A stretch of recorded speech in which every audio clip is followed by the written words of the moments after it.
Imagine you're on a game show, and you can choose between two prizes, a diamond or a bottle of water. It's an easy choice. The diamonds are clearly more valuable.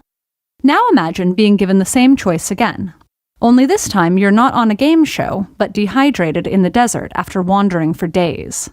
Do you choose differently? Why? Aren't diamonds still more valuable? This is the paradox of value, famously described by pioneering economist Adam Smith. And what it tells us is that defining value is not as simple as it seems. On the game show, you were thinking about each item's exchange value, what you could obtain for them at a later time. But in an emergency like the desert scenario, what matters far more is their use value, how helpful they are in your current situation. And because we only get to choose one of the options, we also have to consider its opportunity cost, or what we lose by giving up the other choice. After all, it doesn't matter how much you could get from selling the diamond if you never make it out of the desert.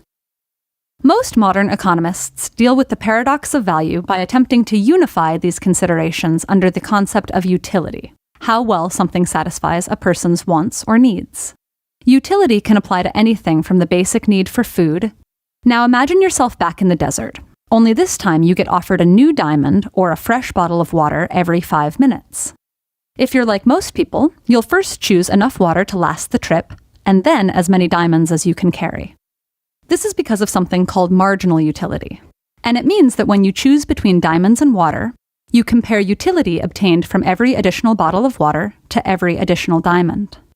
And you do this each time an offer is made. The first bottle of water is worth more to you than any amount of diamonds, but eventually, you have all the water you need. After a while, every additional bottle becomes a burden. That's when you begin to choose diamonds over water. And it's not just necessities like water. When it comes to most things, the more of it you acquire, the less useful or enjoyable every additional bit becomes. This is the law of diminishing marginal utility. You might gladly buy 2 or 3 helpings of your favorite food, but the 4th would make you nauseated, and the 100th would spoil before you could even get to it. Or you could pay to see the same movie over and over until you got bored of it or spent all of your money. Either way, you'd eventually reach a point where the marginal utility for buying another movie ticket became 0. Utility applies not just to buying things, but to all our decisions. And the intuitive way to maximize it and avoid diminishing returns is to vary the way we spend our time and resources. After our basic needs are met, we'd theoretically decide to invest in choices only to the point they're useful or enjoyable. Of course, how effectively any of us manage to maximize utility in real life is another matter.